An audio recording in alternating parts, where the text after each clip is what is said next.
Good morning, good afternoon, and good day. Good evening to all. I feel a lot better than I did last week. Jesus. Welcome to another edition of Homie Picks. Me, Lou, Ben, coming back at y'all. Week 7 NFL. Fellas, how y'all doing? Doing pretty good, man. Sitting in second place in my division. I like it. I like it. Had a good week. How was your Sunday? Moving up. Ben, how are you feeling? Well, I had a good Sunday, Colts won. They actually put up some points, which was kind of surprising and welcomed. So yeah, I say that started off the week nice. Work is work, but we're here now, so let's go. Yeah, I was talking to my dad earlier, and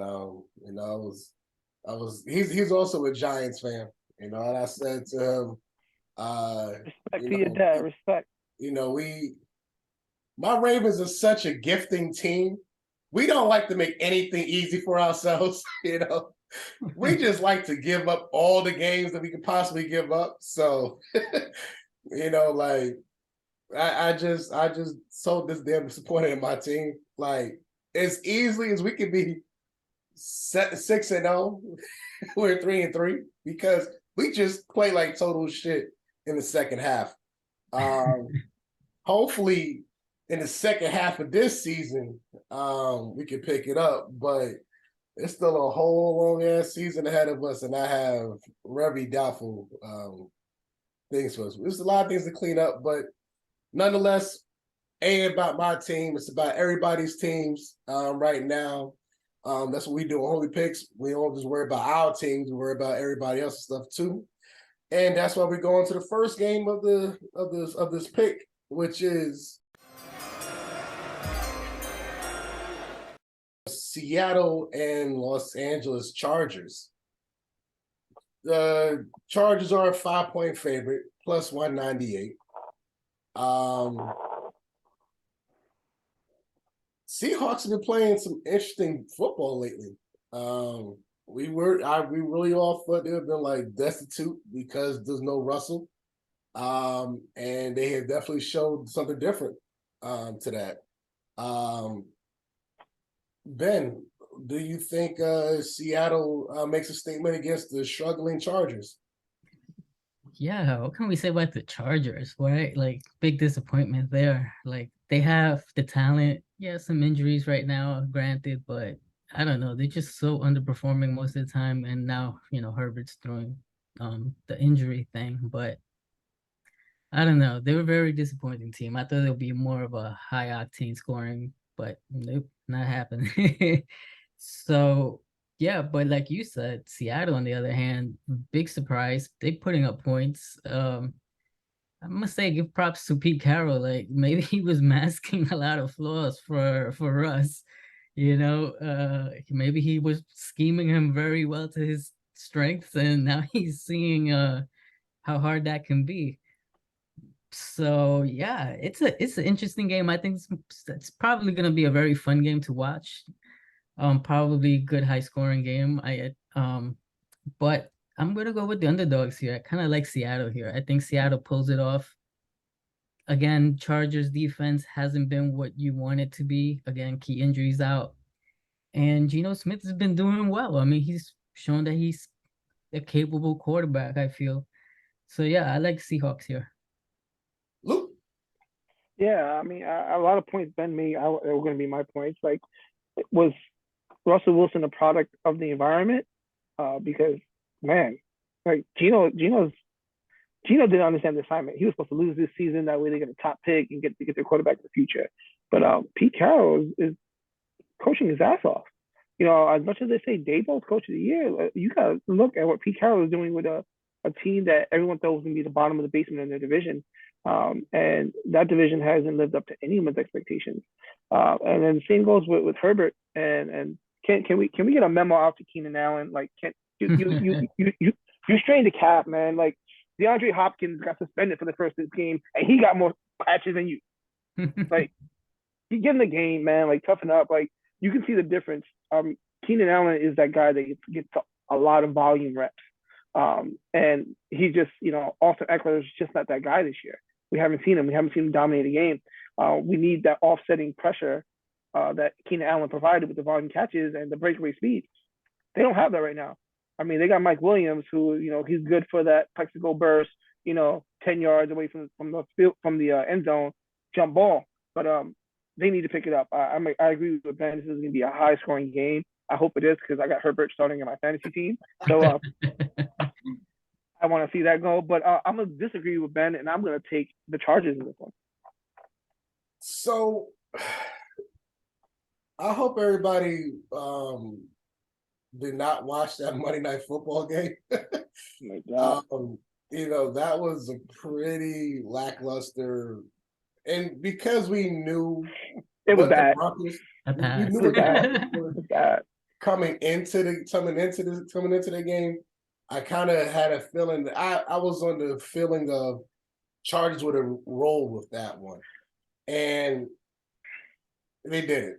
Well, to be fair, Denver's defense is legit. Right, this is legit. But that bad juju that Denver has, I think they just rub it off on every other player, like every other team. Like, y'all not gonna score. We're not gonna score. Y'all not gonna score. I forget the rookie's name, but he got tagged with so many pass interference calls. The guard. Yeah. I can't remember, but he got tagged with so many penalties. But did they end up with like $1.67 in penalties? Yeah, it was ridiculous. Oh, the cow. Herbert was nothing. He was non-existent. No. And somehow, some way, he threw so many passes. 57. Yo, that's the problem. I feel right there. That's it. They just like, let's run the ball 2 or 3 times and let's see if Herbert can save us. Let's go. And they just want a hero ball from him. Like man, their plays are horrible. It was atrocious. It was a very atrocious. It was a very atrocious thing. I generally don't know how the Chargers won that game. Like, for all those who were betting, you would have never thought that he would have threw so much and had no touchdowns. And they still won the game. That goes to show that the Denver offense isn't doing much either. I mean, I think Russell Wilson was 3 for 11 in the second half. Second half into the overtime, yeah, 3 for 11. He threw 3 more passes than I did on Monday night. The play calling was trash too. But again, this is going to be another defensive matchup. Chargers have a really good defense. Seattle has a really good defense. Problem is, Seattle knows how to score a little bit better than the Chargers at this moment. You always got to be worried about DK. You always have to be worried about Lockett. They have a pretty decent run game. Now the Chargers do have some weapons to stop the run or try to stuff it as much as possible. If the Chargers are going to win this game, it has to be on Bosa. But I'm actually gonna go with Ben on this one. I think Seattle might actually have this one. I'm hoping Herbert shuts me up. I had him as my MVP pick, but I'm hoping he does something in this game. But I just, as bad as last week was at home, I don't see this one any better. But Ben, what do you have coming up for this week? Yeah, so I'm looking at the AFC South, see who's the king of the hill here. I know it's not a big hill, obviously, but somebody's got to win the division. And somebody got to win. And we're right there, so we're actually playing one of our division rivals. It's the Colts versus the Titans. We're at Tennessee. Let me see the line. 2.5 Tennessee. Colts plus 124. Exactly. So yeah, Indy coming off a nice win of actually their offense moving the ball, getting some touchdowns, which has been rare. The O-line played a little better, and they're gonna go face Tennessee, a rested team. They're just coming off the bye. So this one's gonna be a close game. I don't think it's gonna be that high of a score, probably in the 20s. But for me, I'm seeing a lot of little positives on the O line. We're starting to get something clicking. We get Jonathan Taylor back, so I think the run game will be a little bit more effective.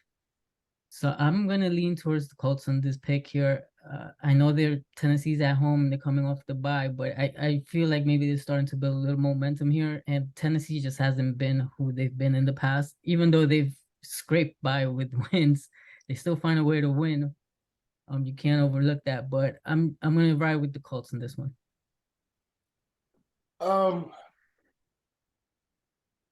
For me, Tennessee just had a bye week. Yeah. So they're rested. And it's at home. So they've had a week to recover, to get their minds right, and try to turn their stuff around, because now it's going to be a really grueling finish for Tennessee. That's one thing about early bye weeks that I just don't like, is that you have a long ass season ahead of you, and for you to now, you have this extra week, and now you just had a week a bye week in week 6. You got a lot more games left to go. You're going to be dead tired, but you're going to have all that energy to begin with now.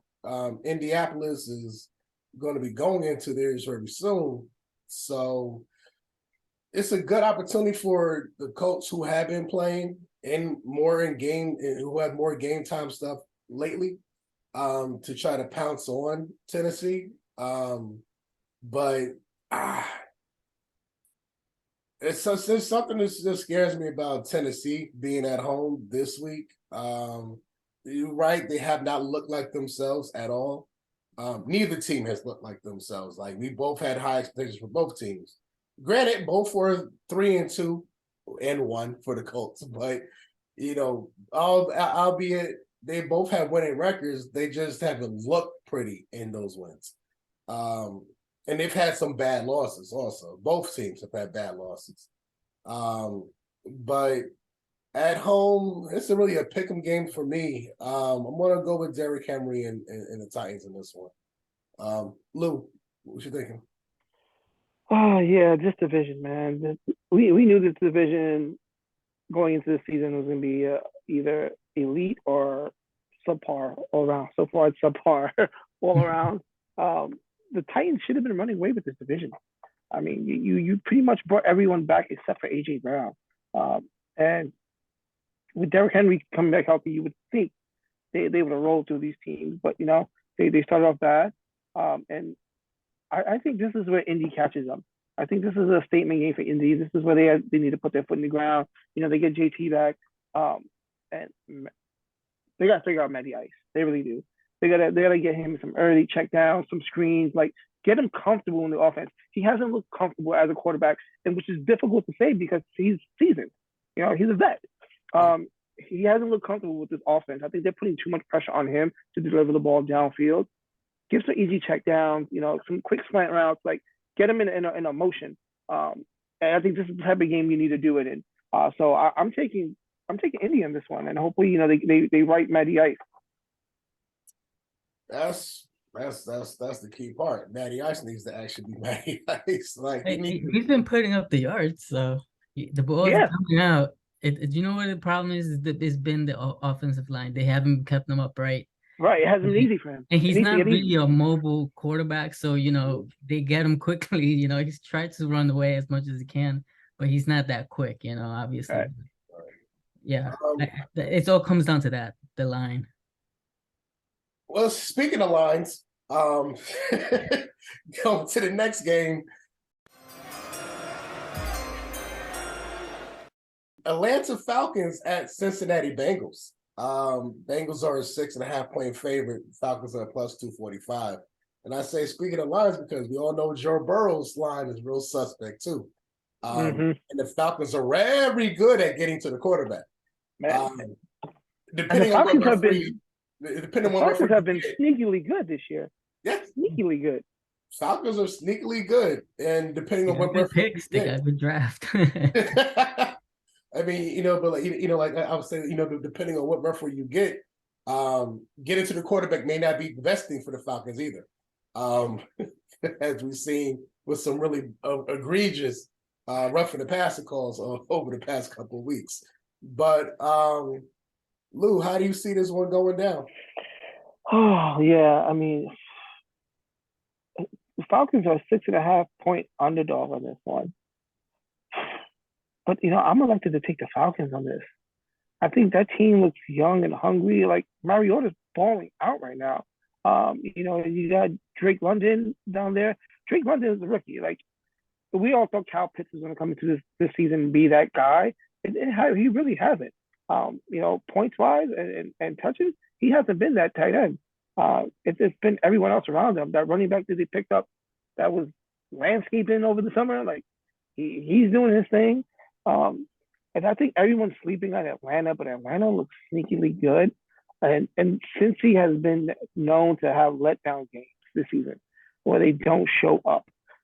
And if they get to the quarterback and Burrow's under duress for 25 times as he drops back, it's going to be a long day for him. So I'm going to rock with Atlanta on this. I love what they're playing with. They're playing with house money right now.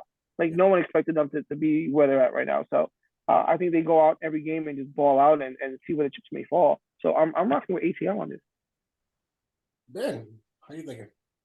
Yeah, I actually agree with a lot what Lou just said. Atlanta plays, kind of carefree, a lot of young guys. They're playing very well. I mean, they can score. But they're playing Cincy at home. Burrow. This one's a little I don't think it's gonna be like a blowout. I think Cincinnati wins this one. I'm gonna go with Cincinnati. I just think just the experience playing at home, their crowd's gonna be with them. I think they're starting to get a little bit better. Their line is still, but they're starting to get a little more rhythm on the offense. And I believe T. Higgins is finally like fully healed, so he'll probably play a little bit better. So give him another weapon to throw to. So that's why I have to lean the Bengals, particularly because they're playing at home. But I do like what Atlanta's doing. But if just for the pick, I'll say the Bengals. But if I was betting this game, I'll take the points, 6.5 for the Atlanta. It's a good bet. Yeah, definitely 6.5 for Atlanta's. Yeah, well, what jerseys the Bengals wearing? They wearing no fire white ones. Those fire white ones. Whew.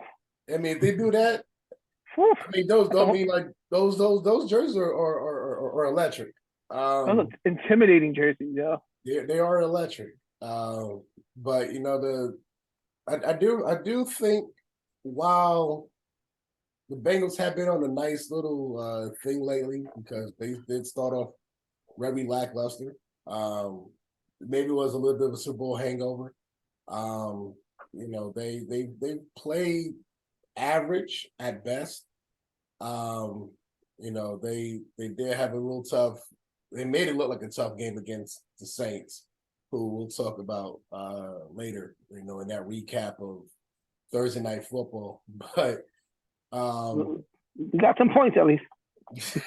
At least you had touchdowns on Thursday night, but can't say that one was much to go by lately. But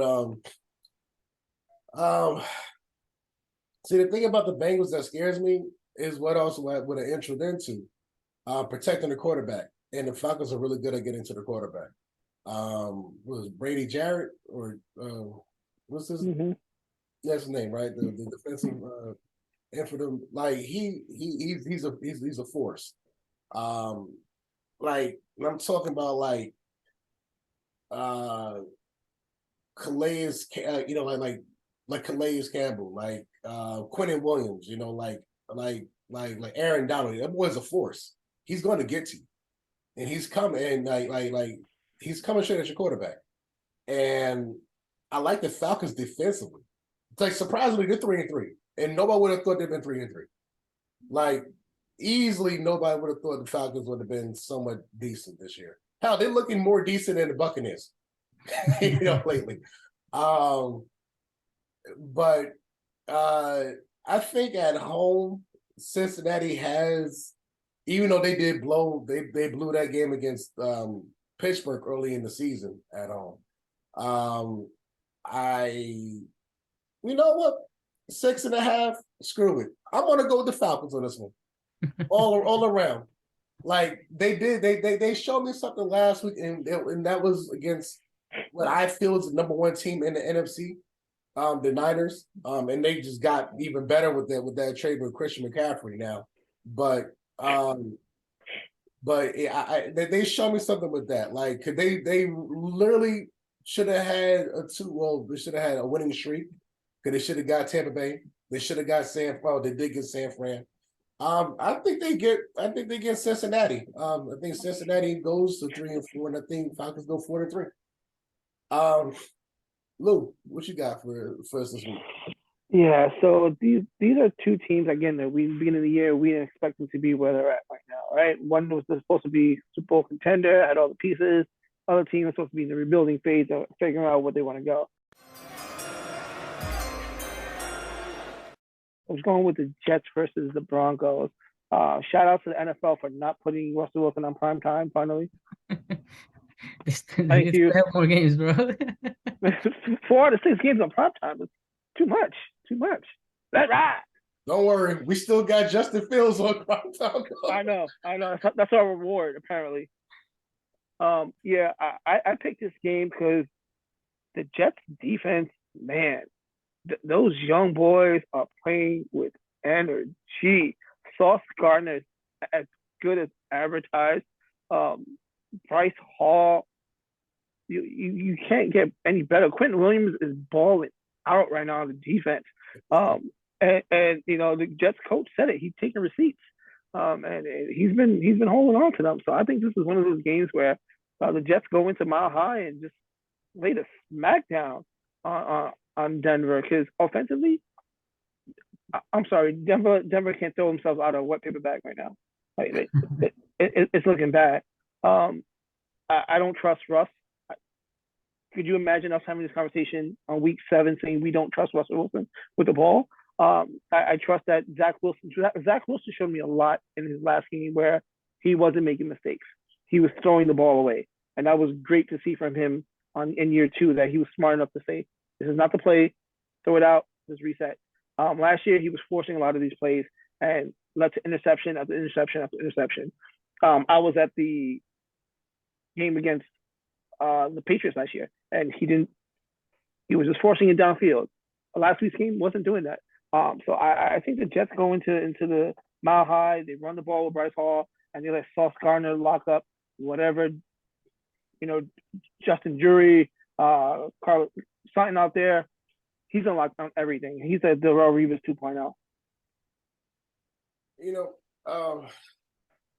It's funny you say that one about it's funny you talk about Russell Wilson, being this. Who would have thought this shit in week 7?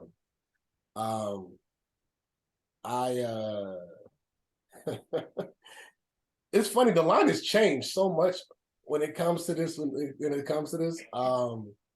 The Jets are still a +1, but earlier, and I actually took the bet when it was early on, when the Jets were a +100. Now they're a -102.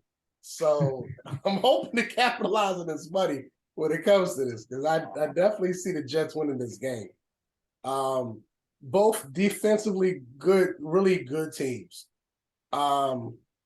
Jets, I trust more offensively.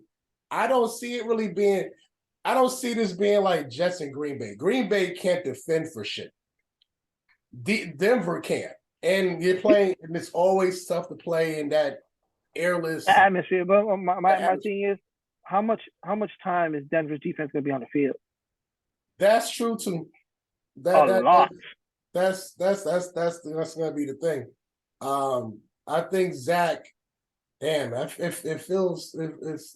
I wonder what it feels like to have a quarterback that knows how to manage his shit, and in late game situations and throws shit away. Damn, I wonder what that feels like. Damn it, Lamar. But anyway, Um, so yeah, I definitely see the Jets winning this game. Probably 21-10. And I don't see that 7 points coming from Russell. I see that come from maybe Melvin Gordon or somebody Yeah. else. But whoever they're going to have it to run the ball in. I truly don't see Russ going a touchdown. I think Sauce is going to be right there picking people off. Same for Hall. And as we mentioned, Quentin Williams is just a freaking monster right now. He's coming into his element. And we talked about Dayball. We talked about who we just mentioned for coach of the year also. Pete Carroll. Pete Carroll. You might as well throw Robert Salah into that mix also, because literally we sure as shit did not see the Jets being 4-2 at this point. And possibly 5-2 coming up into next week. Ben. Yeah, I'm with you guys. This same thing. I feel Denver just offensively, they're just not there. They can't move the ball. Once they get past their scripted plays, that's it. They just can't adapt. And the Jets have a really good defense. Their defense is legit. Again, like you were saying, I was actually looking up his name, Robert Saleh. Yeah, he needs to get props because initially he didn't have the players, so people were doubting his defensive skills, but they're playing and they're playing hard. So I really like the Jets in this position here. I just don't see how Denver can score. Their defense is gonna keep them in the game. Probably that's gonna be their way of scoring points. Probably, I could see their defense getting a point, but in the end, I feel the Jets are gonna win. Probably I don't think they're gonna score more than 20 points. Denver's defense has kept, I think, everybody under 16. So it's gonna be a low scoring game, but I feel like the Jets win this one. Yeah. Big game, but it's only a 4 o'clock game. I don't understand schedule makers either, bro. I don't understand the schedule makers either. What's the Sunday? Oh my God, never mind. Pittsburgh and Miami is the Sunday night game. We got Bears and Patriots on Monday night. Can we flex that? Like, it's like how did they think that was gonna be good? I mean, I think they just saw Tyreek Hill and Jalen Waddle. I guess, but come on. We're good with that. Oh boy, that's just been the trend.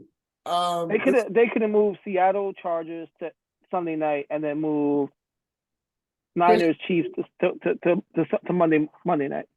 I look. I was thinking that. This has been the trend of the season. Where they've had bad games on Sunday or Monday, and they've had the better games either at a 1 o'clock or 4 o'clock setting.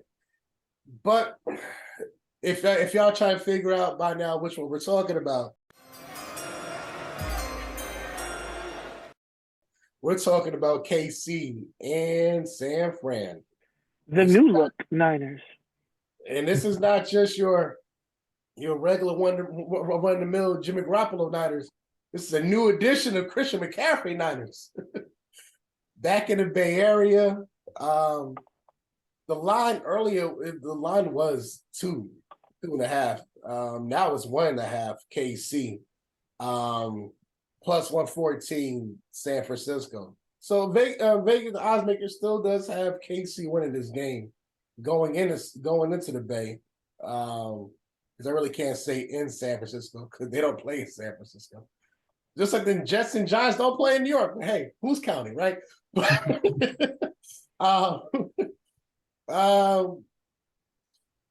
gonna go first on this one. I see a couple of defensive stops coming. And it's not going to be KC's way. I truly feel San Francisco defensively has one. This is I always love seeing rematches from Super Bowls. Because every team kind of has the memory of, oh, you did this to me. But I truly feel San Francisco at this point Defensively is whole, or at least whole enough. They've been holding down just about as much as you can ask for, except last week. Last week they could not. They had no answer for the Falcons. But Eric Armstead is still out. But I truly feel that KC is still not where they need to be. And because they're still not there, I still feel like the Niners can have enough to just impede on KC. Definitely they can run on them. I mean, hell, before Christian McCaffrey, I think you would have had a great case for Debo, getting a good 60 yards on them.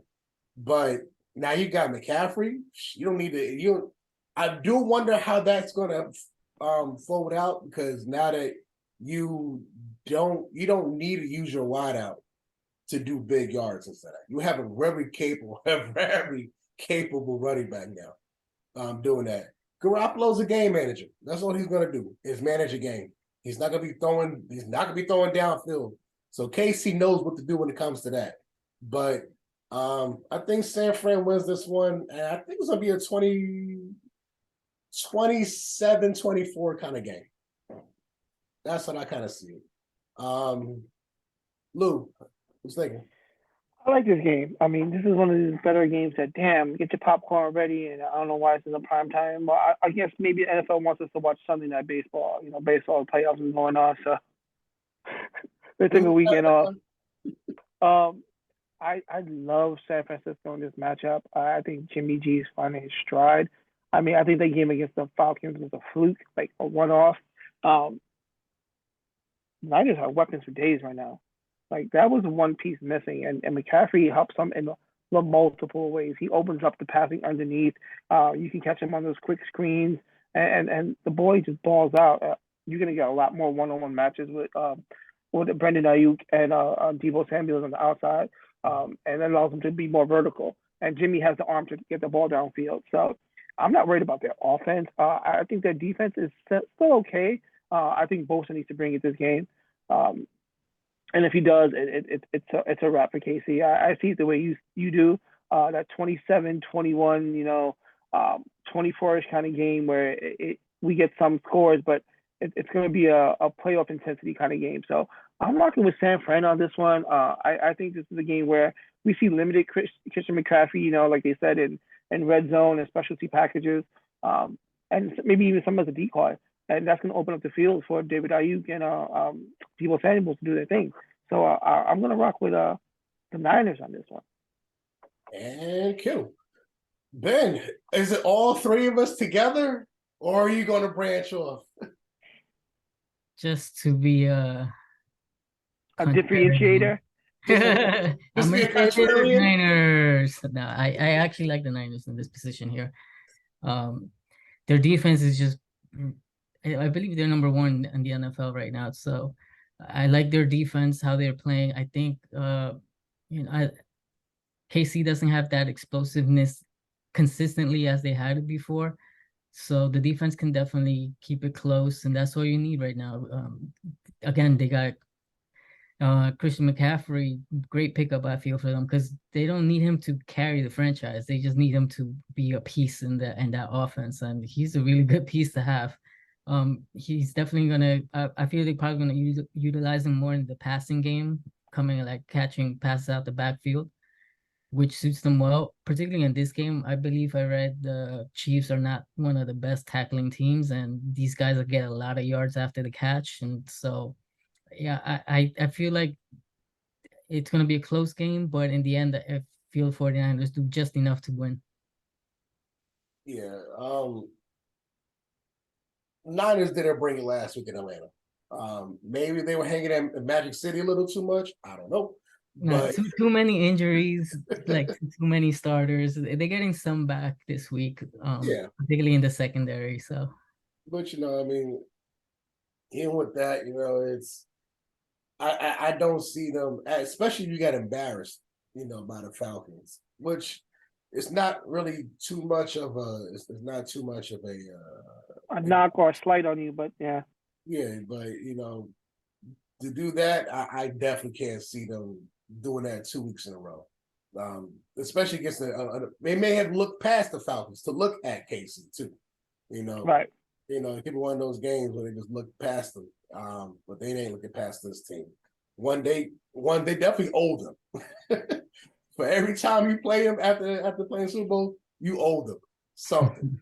So Thursday night game was, yes, it had a lot of points, but it really wasn't offensively a lot of points though. No, I think what 2 scores, 3 scores by the defense, something like that. Yeah. Yeah, 2 pick sixes. Well, yeah, no, 3, but yeah, and that was the Cardinals doing some really nice things. I think it was a hilarious. They use it as a meme now, but just that freeze frame of Tyler. him having his back turned and see the defensive guy just diving into the end zone right behind him in the background. And shit was fucking amazing. And this is at a time when DeAndre Hopkins feasted, had 100 plus yards, and still couldn't score. Still could not score. I just Hey, like he on the Broncos. Man. When they didn't target him that much in the red zone, that was like so frustrating. Bro, I just don't get the Cardinals. I don't get Kyle. And that was everybody wants to They're a weird team to like gauge. Sometimes I feel it's Kyler's fault, but sometimes I feel like Kingsbury. My God, what are you thinking? It's like Kingsbury. So many horrible plays. It's like I don't know what he's thinking. He doesn't utilize his weapons that well. No, I don't know. It's Kingsbury. You know, a lot of it is on that coach. But hell, you can use a lot of bad things on coaches all around. Denver's coach is trash. Kingsbury's trash. That one is bad. Really bad. Like you got a lot of bad play calling out here. Hell, nobody. The Raiders trash. Like yeah, you have all of that. You have all of that, and you're 1-4. Most of the time, former coordinators just don't work as head coaches. Some particularly offensive coordinators. Some of them got mad quick. Dayball got it right though. Dayball got it down. Yeah. But that's what I'm saying. Like, but that stand out. But most of the time, look, McDaniels, this is the second time around. It's not getting better. Let's see. Well, to be fair, let's see what happens after the bye for them. But and then this guy in Denver, he was a OC in Green Bay, I believe. Yeah, he need to go. Oh my God, he's bad. Now, granted, if you want to look at a scoreboard, then yes, that has been the best Thursday night game in weeks. However, it still was not a good game. That was not. It was not a good game. And I mean, granted, yes, the NFL put these schedules out ahead of time, thinking X, Y, and Z. Or maybe in a perfect world, it would have looked better. Are you telling me they were not prepared for the red rifle? Oh my God. Ron Weasley. Yo, it's maybe next year when they implement the Black Friday game, you know, maybe it may get better. I doubt it. They can't get Thursday right. I don't know what you're thinking they'll get Friday right for them, but like, but at least there's something to look forward to. I don't know how that's really going to work out. But hell, we ain't know how Thursday night was going to work out either, and they made that work. I guess it should be more like a Friday Night Lights kind of thing, you know, have more of a high school focus to it. You know, for next year when they do that. How we all feeling about our teams, you know, by this? Not so much. I know how Lou feels. Ben, how do you feel about your team coming right now? Let's talk about it, guys. I'm not gonna say I feel great about them yet. I still need to see more because, like, again, like the horrible start, but that's their usual. So this is the time when they usually start to turn it around week 5, 6, 7. So we're gonna see what they do this week. But I don't know. I'm optimistic, but I need to see a little bit more consistency. Lou, we'll give you the opportunity to actually gloat. Come I'm on, like, so- I think the Giants are a very lucky team. ooh, ooh, I'm, ooh. I'm gonna You'd say rather it be now. lucky than you'd rather be lucky than unlucky. Oh no, That's I'd right. rather be lucky for sure, but I mean, like some of those wins, they shouldn't have won. But I think Dabo's pressing the right buttons at the right time. Yeah, yeah. You I know, mean, something's listen, working. it's working. It's working. Like, the interception that Love caught, beautiful. It flushed him. I mean, first it was a bad snap. The bad snap got away from him, and then he tried to recover and throw the pass. And then Julian Love had to be in the right spot at the right time. And then the strip fumble and the next series after was Kayvon doing the salsa Thibodeau, um, recovering from being blocked out and not giving up on the play. A lot of defensive ends will give up after the initial block and being pushed out of the way. He didn't. He kept going. I'm loving the Giants. Are playing with some swag, and we need to get healthy. We need to get some receiving help. And Saquon's playing like he's comeback player of the year right now. He's making all the right decisions. He's running with intention. It's not one of those running backs where you see, all right, my hole didn't open up, let me just go down. No, like he's running with intention. And he's playing for his career right now. So yeah, shout out to my G-man, man. 5-1 with a pretty good schedule going down the road right now. How you like this weekend? We can end up in Dallas. We're a 3-point underdog to Jacksonville. Yeah, that's what I'm asking you. I was like, who do you play? That's weird. I just found this is Vegas telling somebody to bet on Jacksonville. Take Jacksonville this one. I don't know why we're underdogs. Like we playing at Jacksonville, right? They're playing in Jacksonville. It's that Florida water, tell you. It's that Florida water. But Jacksonville isn't like Miami where it gets blistering hot on the field. Well, yeah, it shouldn't be that bad, especially. Shouldn't be that bad. Look, so, it's not the Colts playing in Jacksonville. It's the Giants. So. Exactly. Yeah, so if it was excited. the Colts, it's a guaranteed win. But I don't know. I like where we're at right now. I think if we had been 3-3, 2-4, we would have traded Saquon Barkley. But now you hold on to him, and you see where the chips may fall. At the end of the year, if Daniel Jones isn't that guy, then your team looks good enough now that players will want to come here.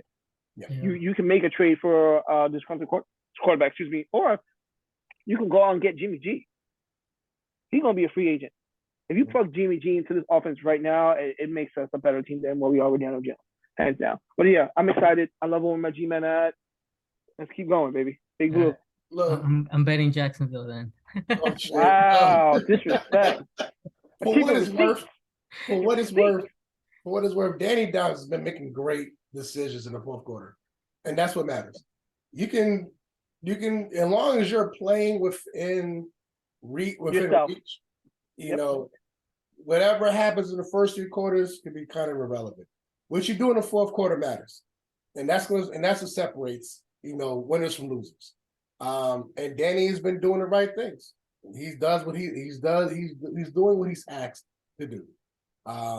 I think that's the coach, man. Props to the coach. The day ball he's been doing it. Like this is when it comes to my team, I'm highly frustrated because, like I said earlier, we could have been 6-0, but you can't hold leads. Like we damn near wanted to blow it against New England because we were destroying New England. New England started coming back. Luckily, we got another score. That's when that and Mac Jones resist his inability to resist throwing picks is what saved us in that game. We luckily had Lamar do something right and on essentially a 2-minute drill to give Tucker the opportunity to get a field goal to win against Cincinnati. We all our wins have been struggles, and all our losses have been freaking blown blowouts. Like, it almost feels like anytime we're up by 2 scores in the fourth quarter, every team says, Every Uh-oh. team says we got them right where we want them, guys. Like, they go right for it. Like, it's I think your boys are like, nah, this can't happen again this week. We're good. and it keeps happening. So I'm highly frustrated. I mean, I'm scared. I'm scared against Cleveland. I truly don't think Cleveland's gonna win the game. But fuck do I know? Like my Nah, team can't seem to do I think shit right. Ravens So win. Ravens win this one. I mean, look, we have like we're holding it down against the AFC. Our North counterparts. That was a tough one against Cincinnati.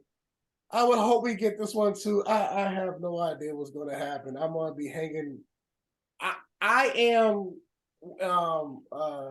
What is it? Randy Quaid in Major League. I am him at this point. They're still bums. Like that's how I feel about my team. They ain't going nowhere. I need them to make me feel like I can believe in my team right now because I have no faith in my team. I think they're gonna show up in this week just because Jacoby Brissett is falling back to his norm. So he's throwing around 50%, couple interceptions in key moments. So they Now have a good we shot. can pick people off. We just can't defend after that. No. Yeah, boy. So wrapping up, anytime touchdown scorers. What we got? Oof. I wasn't even thinking about those guys yet. I'm gonna go with. Let's see. Do I want to go with that game? Yeah. You know what? I'm gonna go with my G-man. I'm gonna take Saquon. Get us a touchdown. Take us into the end zone. One receiving, one rushing. Okay. We'll give Ben a little bit of time. No, I got you. You got me? All right. Yeah. Because I was looking at them earlier, but I just had not picked one. So I was flip-flopping between in the Cowboys Lions game because I feel like they could put out some cheap points. So I was flip-flopping between CD Lamb and Amon-Ra St. Brown. Okay. But I think I'm gonna go with Amon St. Brown here. I think he's gonna get a touchdown. I think Goff can get a touchdown, his favorite target. So Okay. I'm actually going to double dip. My anytime touchdown score is also going to be my fantasy stud of the week. Devontae Adams. If he does not feast on Houston, there is no saving the freaking Raiders at this point. There's no. I don't think there's very much saving the season anyway. But I truly feel like if Derek Carr cannot feed Devontae for at least 132 touchdown game, I just don't know what to say about the Raiders. I think you need to fire that coach that same at halftime. If he doesn't have 80 yards by halftime, I think you need to fire the coach right then and there. That's going to be my double dip for that one. So that's my fantasy stud and my anytime touchdown scorer. If I had to pick another anytime touchdown scorer, it's going to be my boy Mark Andrews. Cleveland's weak when it comes to giving up yards to. Let's not act like Mark Andrews is a slouch. Like him, like Kelsey, like Kittle are freaking monsters. They're going to get theirs no matter what. No matter who you throw on them, they're going to get there. So, but being that is Lamar's favorite target, and we all know that. I think Mark Andrews, especially, gets that against Cleveland. But fantasy studs, who y'all got? I like the running back actually from Seattle. I was just looking up his name because I couldn't remember his first name. Kenneth Walker. Mm-hmm. He's because Penny got hurt, so he's been picking up the slack. He's running pretty hard, a good runner. I don't trust the Chargers defense. I don't again, their injuries have really hurt them, so their defense hasn't been that great. And I think they can run on them, particularly because Geno has been able to pass the ball effectively. So they're gonna have to pick their little poison there, but I think Kenneth Walker has a good game there. Lou, who from your fantasy team do you think is gonna be your stud? You know it, right?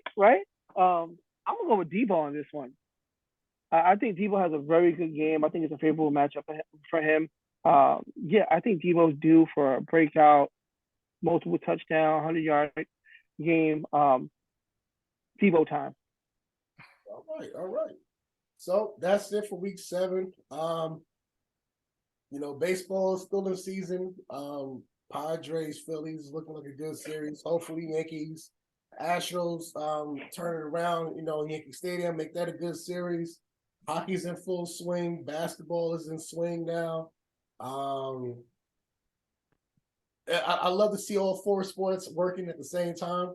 Four major sports when it comes to the States. If you want to look overseas, you got football or soccer. Football. Football or soccer as we call it. That's in full swing over there too. I love sports so much. Doesn't matter if it's domestic or international. But that's it for us for this week. Come back at you next week. Like, share, subscribe, tell us we're right, tell us we're wrong. If you want to be a guest, hit us up or hit up the A2021 message board. Leave a comment. We read those. If you want to be a guest as well. FanDuel Sportsbook does have a promo code. Just click the link below and see you next week. Peace. Reside.